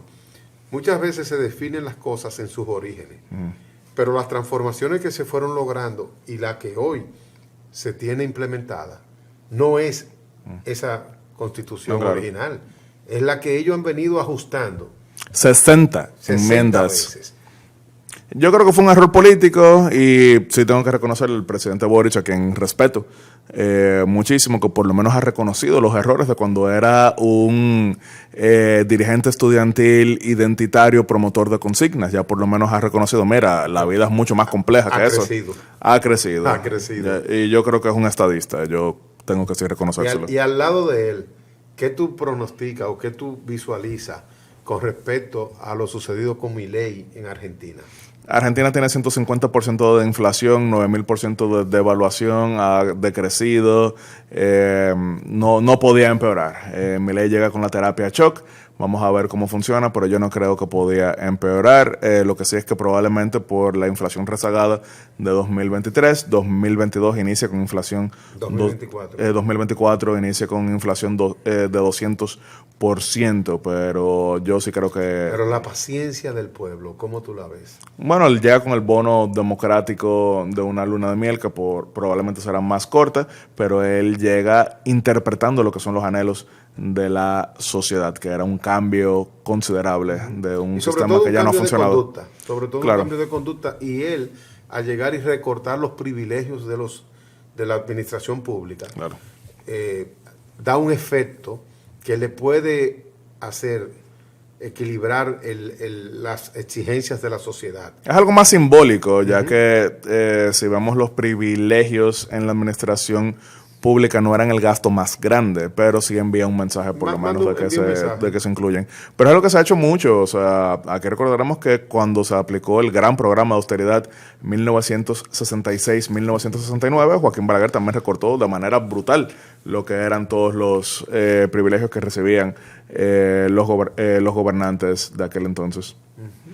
Bueno, de verdad que lo de Argentina a mí me da pavor y ojalá y de alguna manera ellos empiecen a encontrar un equilibrio y apoyo sobre todo de la economía internacional, que es lo que han... Que es muy difícil, la habían tenido por muchísimo, pero no pagaron. Entonces están en rojo. Están en rojo todavía. Están en rojo y para poder acceder a mejores empréstitos tendrán que poner la casa en orden. Pero para que tú veas, eso fue una manera de desestabilizar esa relación para mantener la hegemonía política. Porque dentro del desorden fue que se mantuvieron. Claro, el peronismo logró beneficiarse de eso, pero aquí lo vimos, por ejemplo, en el año 2011, que había un acuerdo con el FMI.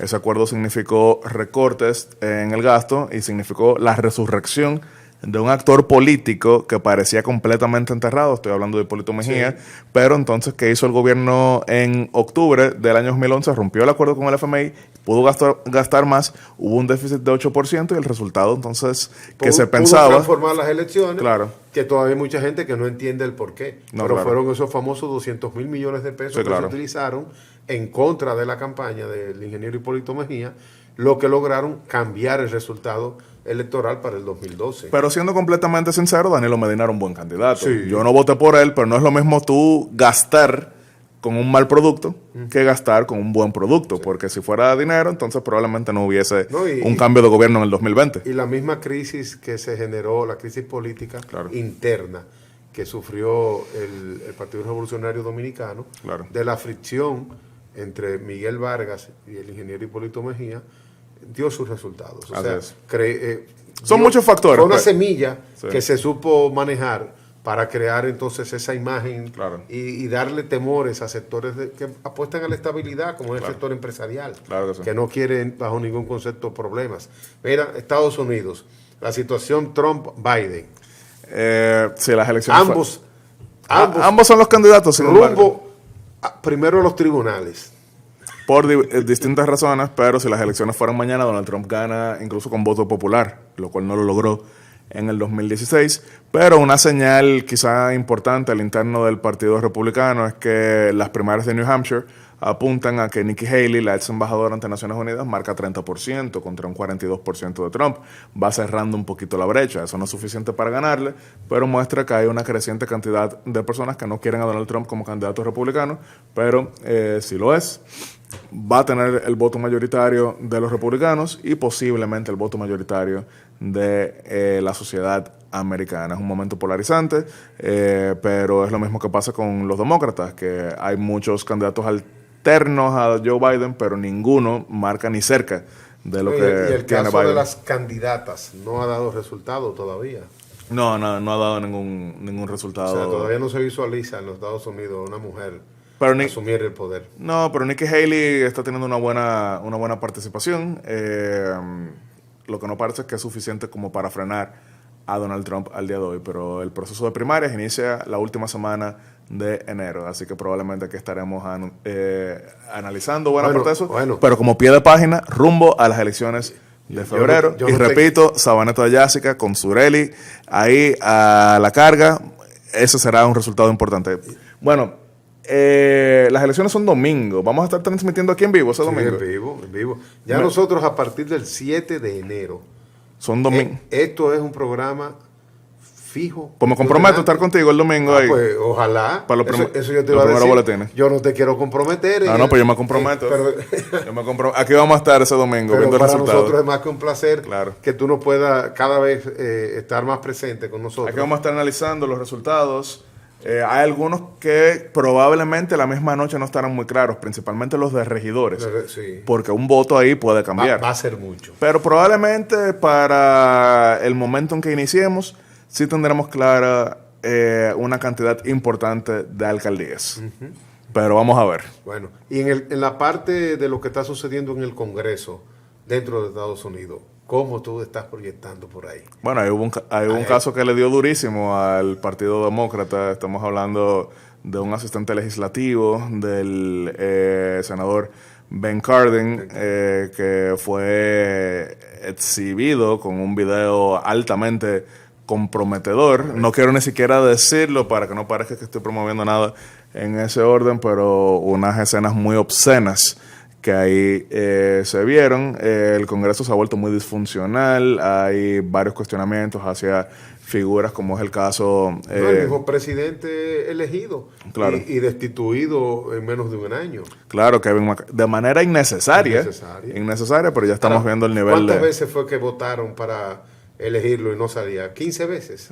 Sí, efectivamente, hubo que votar 18 veces para elegirlo, después al final lo quitan en menos de un año. Eso es la disfuncionalidad que caricaturiza a Washington. Anteriormente, un ejemplo a seguir.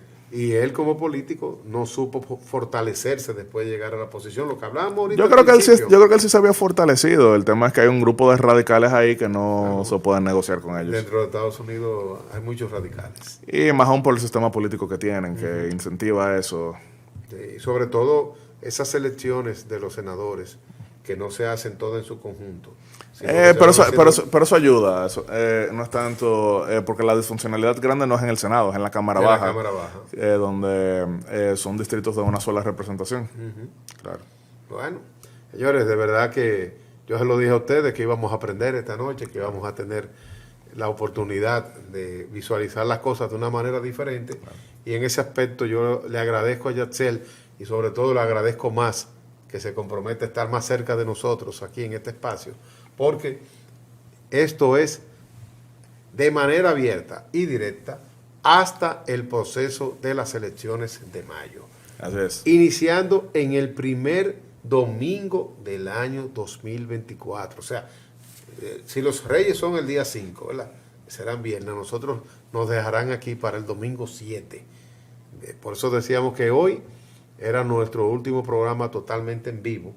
Ya la próxima semana, 2 semanas, claro, se la dejaremos a la estructura normal que uno tiene con los programas grabados y la posición y la transmisión del canal. Pero para nosotros es altamente interesante participar en este proceso y tener la apertura de ayudar a que los electores también vayan conociendo cuáles son las fortalezas de ellos y el conocimiento de los candidatos. Así es, por eso la verdad que me entusiasma mucho poder estar más frecuentemente aquí, profundizando sobre diversos perfiles, porque cuando uno habla de distritos como Canachapetón, Guayubín, en Montecristi, suena muy chiquito, pero de verdad que te ayuda a entender lo que son los liderazgos locales en cada uno de los lugares, donde incluso se dan alianzas diversas, que son intereses a veces un poco más locales que nacionales, porque no hay una forma PRMista de sacar la basura. Ahora, da la coincidencia de que buena parte de los que mejor recogen la basura están en el Partido Revolucionario Moderno. Mira, déjame dar esta noche un avance precisamente de Barahona. ¿En dónde? El doctor, en el municipio municipal, Natanael, ¿sabe cuál es? Sí, claro. Ya presentó su carta de renuncia a la Fuerza del Pueblo. Oh, wow. Y ya tú sabes hacia dónde va. Sí, bueno. Barahona, que es de hecho el municipio actualmente gobernado por el Partido Revolucionario Moderno, después de muchos años del Partido Revolucionario Dominicano, pero la senaduría en manos del Partido de la Liberación Dominicana. Bueno, Tabito se sumó al PRM. Sí, está en el PRM, gran amigo. Su hija ahora mismo es la candidata a vicealcaldesa junto con Milton. Sí, no, y su hijo, un gran amigo mío. En Barahona está el municipio de Cabral, que les mencioné, un municipio que mi abuelo fue alcalde 8 años. Lo que todavía está sucediendo es que no se define lo de la candidatura senatorial, pero tú sabes que está... no se ha definido ninguna de las reservas. Ninguna. Hay algunos que están un poquito más claras, como Ramón Rogelio Genao en La Vega, el compatriota, el gordito de oro. Saludos al compatriota. Sí, ese no hay forma de... Sí, no hay forma. De hecho, él se reconcilia con todo el mundo. Sí. Yo nunca he estado en una reunión que digan con Genao, no. Pero, por ejemplo, en Santiago Rodríguez está el caso de Antonio Marte, que el día de hoy... Pero yo creo que con la alianza de la sí, proclamación... Primero la gente. Primero la gente. Sí, sí, un saludo especial a la gente en Villa Los Almácigos, en Santiago Rodríguez, en Monción, entre otros lugares, pero ahí probablemente él repite como senador. Los que no se han definido son Santiago, la Altagracia, Barahona y el Distrito Nacional. En Santiago aparentemente hay un ministerio que lo van a rodar hacia allá. Vamos a ver eso. Se especulan siempre y uno dice especulación, ¿verdad? Hay que mantener la salud. Hay que mantener, sí, y hay que uno mismo cuidar las cosas. Lo que sí que Eduardo Estrella fue el senador más votado en la historia democrática competitiva de Santiago, con 70% en el año 2020, a pesar de que hubo algunas personas que no lo esperaban y que algunos que entendían que él representaba una agenda distinta, pero Eduardo Estrella, tal como lo definió el hito Joaquín Antonio Balaguer Ricardo, una estrella. Sí, es verdad. Sorprendió a mucha gente, sí, porque sí. se pensaba 70%. Y sobre todo, fíjate lo que fue su desempeño ahora mismo al frente del Congreso. Claro también. que sí. Yo creo que hay que felicitarlo. Tacaño como él solo, pero parece que lo conocen. Bueno, se decía, hay muchos legisladores que dicen que... No, algunos lo maldecían. Parte de los pleitos que se veían hacia afuera. Sí, pero era por eso. Es así, Eduardo Estrella tiene muchas virtudes, pero ser un hombre espléndido no es una de ellas. No, nunca. No, claro. Pero ni siquiera lo fue cuando fue ministro. No, cuando ministro de Obras Públicas, no. Y como político, recuerda que era de lo que se señalaba como el blog. Sí. Se hablaba de los blogs. Él era uno de ellos. No, claro. Pero definitivamente bien lo definió nuestro líder en común, Joaquín Balaguer. Bueno, una estrella. Después nos vamos a ver con las alcaldías. Claro. Y vamos con Dios delante a revisar también la estructura de las encuestas y las composiciones en sentido general. Claro que o sea, vamos a venir con esos cuadros a que toda el escenario se pueda visualizar y que la gente también pueda participar. Vamos a ir adelantando que nuestras redes sociales van a ser parte del espacio para también ir nosotros documentándonos y actualizando con la misma gente de las comunidades, que nada más no sea por este aparatico. No, es importante eso, porque en las comunidades hay diversas maneras de conectarse y de llegar y de poder entonces entender incluso uno mejor, porque de nuevo aquí estamos transmitiendo desde la capital, aunque intentando llegar lo más posible a las comunidades, pero quien mejor sabe lo que sucede en la comunidad es el mismo comunitario. Entonces él o ella es quien mejor nos puede ayudar a intentar comprender mejor cómo transmitir lo que son sus preocupaciones y también transmitir lo que son sus intereses. Y debido a la etapa en la que estamos, hemos querido diseñar un programa totalmente electoral, claro, para no desvirtuarlo ni diseminarlo en otro tipo de informaciones. No, claro. Yo creo que es importante y sobre todo yo reafirmo mucho en el aspecto del que la gente conozca. Señores, la gente entiende que ir a votar es algo simple, pero no es simple. Y cuando le entreguen todas esas boletas y ellos se vean con ellas en las manos. No, van a ser 4 en febrero. En febrero. No, claro, y después en mayo son 3. Sí, entonces, a la gente, la sábana donde se ve un solo candidato, ahí es que la gente... Y 34 partidos ahora. Y 34 partidos, pero con 22 comunes. Sí. A paso de vencedores. Eso es demasiado. Señores, vamos a una pausa. Vamos a despedir a Yacel esta noche, a darle las gracias. Pero nos seguimos viendo y ya escucharon, en la noche electoral vamos a estar aquí analizando resultado por resultado. Bueno. Y la semana previa vamos a comprometernos, vamos a hacer un análisis a ver quién la pega más. Vamos a hacer un pronóstico. Vamos a hacer. Pero pronóstico, no astrólogo. No, un pronóstico.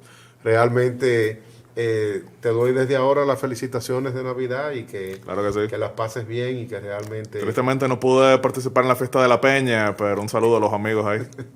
Bueno, este año se extrañó muchas cosas. Se extraña, sí. Gracias. Señores, vamos a una pausa y nosotros en la nueva forma de hacer televisión. Cáeme atrás.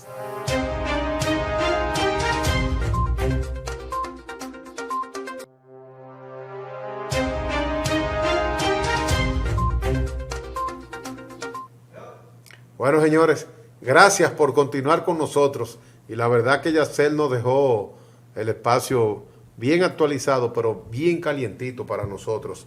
Miren, hablando de noticia internacional, mañana viene al país el actual ganador de las elecciones en Guatemala, César Arévalo, llega mañana, está programado para el mediodía, a la 1 de la tarde, y será recibido por el presidente de la República a la 1 en el Palacio Nacional. Luego habrá encuentros con la prensa y hay toda una agenda hasta el martes 19. Recordemos que él ganó las elecciones en agosto de este año, pero va a asumir la presidencia de Guatemala en enero del 2024. Yo creo que un tramo, uno que se queja muchas veces de que aquí son 3 meses, allí también siento que que es mucho tiempo, y más con las crisis políticas que están sucediendo en todo Centroamérica. Pero son procesos y hay que respetarlos. Nosotros de verdad que le damos las gracias a todos ustedes por las atenciones y por el acompañamiento durante todo este periodo en este nuevo espacio que hemos realizado y que hemos proyectado para el proceso electoral del año 2024. Volvemos y decimos que si Dios nos lo permite, estaremos aquí el domingo 7 de enero a partir de las 10 de la noche, de 10 a 11:55 de la noche, en la agenda electoral.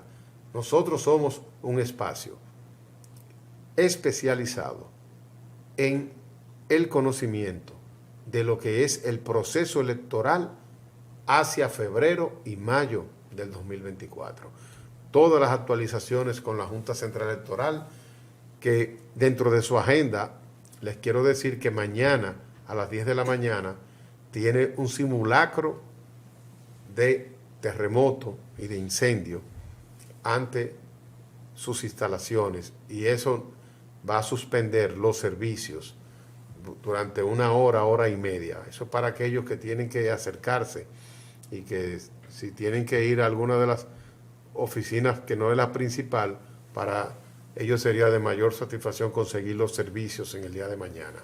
Así que nosotros les deseamos a todos la mejor de las bendiciones en estas Navidades, y que ojalá y sea más disfrute y más espacios de compartir en familia y en seres queridos, y que el año próximo sea un año donde todos podamos seguir afirmando y reafirmando nuestro clima del sistema político que nos garantiza este ambiente de crecimiento y estabilidad social. Así que feliz resto de este año 2023 y buen inicio para el año 2024. Buenas noches. A revisar la orientación del clima con las lluvias hasta el próximo martes, y les dejamos ahí hoy con el video de lo que fue la transformación de lo que es la Ciénaga en el Distrito Nacional. Feliz resto de la semana para todos. Buenas noches. Señoras y señores, es un ejemplo que vamos a traer a nivel nacional para ver cómo podemos repetir y pasar de todas las áreas, que hay muchas en el país que tenemos que ir cambiando, que están en vulnerabilidad, a pasarla a la seguridad como ha sido en este momento. Este es un proyecto también de beneficio en la parte ecológica, y yo realmente hoy es de los días que me siento orgulloso. Me siento orgulloso del trabajo del pueblo dominicano, de su sociedad, de su gente, de todos los sectores, del trabajo de URBE como institución pública, del trabajo de todos que coordinamos, trabajamos, desde la Armada, desde la policía, al trabajo del ayuntamiento. Así, señores, con ese consenso, con ese trabajo, es que la República Dominicana avanza. No tiene otra manera que no sea así. Ponernos de acuerdo en los modelos, en los proyectos de desarrollo. Y si seguimos poniéndonos de acuerdo así, veremos cómo hemos ido avanzando, a seguir avanzando en un país cada vez de mejor calidad de vida, en un país donde tengamos más oportunidades, en un país donde tenga un desarrollo sostenible con el medio ambiente, en un país, a este querido país que queremos, para que nuestra familia, nuestros hijos, nuestras hijas, nuestros nietos y nietas puedan seguir viviendo en paz y con un mejor futuro que el que tuvieron nuestros padres. Tener servidores públicos comprometidos de corazón con nuestra ciudad y con nuestra gente, amigos y amigas todos, es un gran privilegio. Y el presidente Abinader tiene esa gran dicha. Mucha gente acompañándolo en ese compromiso que tiene con nuestra gente, con los dominicanos, con esta hermosa patria. Más de 43.000 personas impactadas en bien. Hoy estos niños aquí, con estas intervenciones, que no es solo infraestructura, aquí se ha pensado con amor de forma integral. Aquí van a desarrollarse como deportistas. Aquí hemos pensado en los pescadores. Aquí hay iluminación, aquí hay parques, este polideportivo. En nombre de los capitaleños, con humildad, recibo y agradezco lo que esta obra significa y significará para el futuro de esta ciudad y de este país. Presidente, gracias. Siga, que su corazón es su guía y el Señor lo ilumina. Señor presidente.